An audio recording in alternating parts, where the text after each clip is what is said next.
Evan here with EvanTV. Today we're going to be comparing the Colt single action, a copy of, and the Smith & Wesson Schofield, a copy of. So we have our Schofield here and we have our Smith here. We're going to see how they reload, how they shoot, and all that kind of stuff.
All right, Evan here with EvanTV.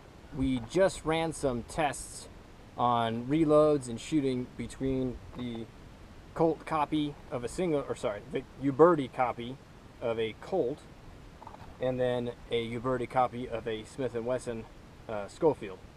So a couple of interesting things that I found. The best reload with a Schofield is about 5 or 6 seconds faster than my best reload with a Colt copy. However, I was experiencing some reliability issues with my beloved Schofield here.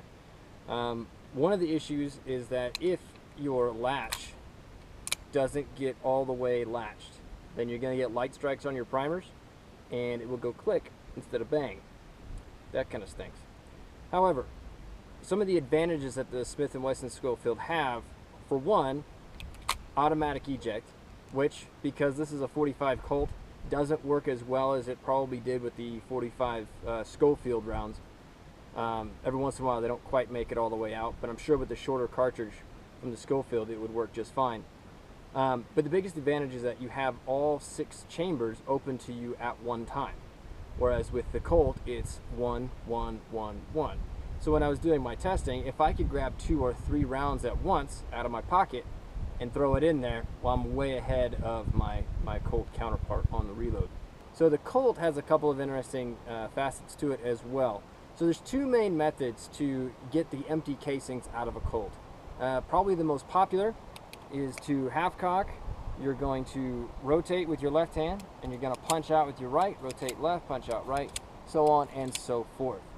It's a pretty fast method. There's not really a whole lot wrong with it unless your gun is hot.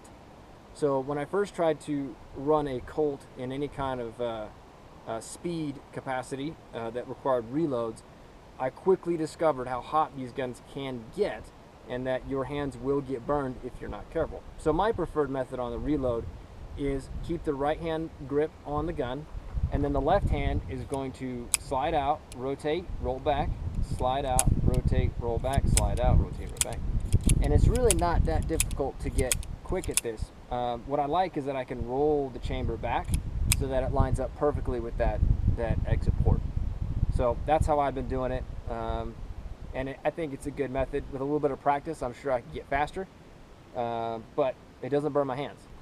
In case there's any questions on the equipment I'm using today, this is a Paso Saddlery canvas pistol belt, and this is a Kirkpatrick cross-draw holster. I'm not sure the model. And this is a Kirkpatrick John Wayne style holster. Also, for those interested, speed loaders, Schofields, actually go together. So this is a speed loader for a model 29 or 25, I'm not sure, but it does work. So you just hang on to the cylinder and they all pop in, no problem.